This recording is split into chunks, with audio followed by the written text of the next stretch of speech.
Hello everyone, my name is Bhavesh Chakur and today's my video topic is access modifier in Java. Now there are total two types of modifiers in Java. First one is a access modifiers and second is a non-access modifiers. In this video we will discuss only about the access modifiers. This access modifier are used to define the or define or describes the accessibility or a scope of particular field like variable, method or classes. The accessibility means means the visibility from where we can access this particular field. So we can change the accessibility of a particular field by applying the various types of access modifier. There are total four types of access modifier in Java. First one is a public, second is protected, third is a default, and fourth one is a private. We will discuss this one by one, starting with the public access modifier. This public access modifier is accessible to everywhere within the so if any field like variable, method or class is declared as a public, then we can access that particular field within the same class, within the same package, outside the package by subclass or even the outside package. If so from the securities point of view, this public access modifier is at very low level because from any class or any class of any package we can access this particular field. So this public access modifier should be used only where the security is not much greater concern. Then moving on to the next second access modifier, that is a protected. So this protected access modifier, the accessibility of this modifier is within the same class, within the same package, outside the package, but through the subclass. Now, what does that mean?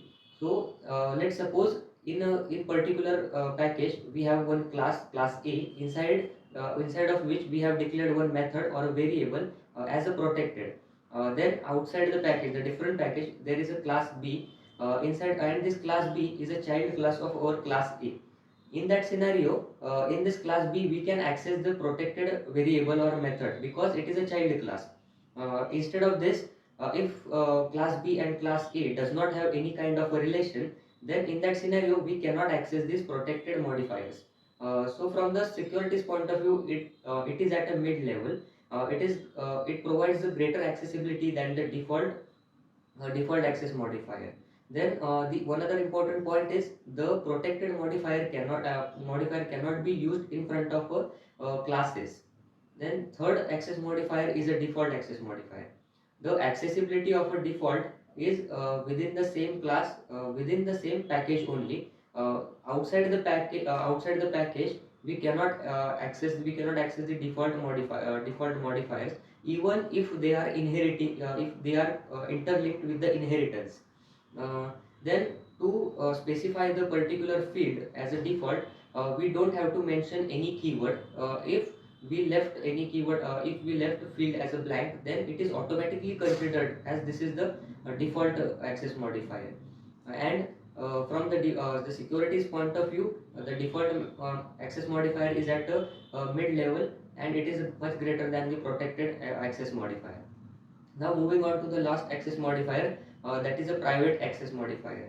This private access modifier is only accessible within the same class. Within the same package, it is not accessible even within the same package. Now, from the securities point of view, this private access modifier is at very high level. So it should be used carefully only to that variable where security is a greater concern, and we don't want to share the particular field to the outside package or outside class. So that's it with the all the access modifier and its brief description. Thank you.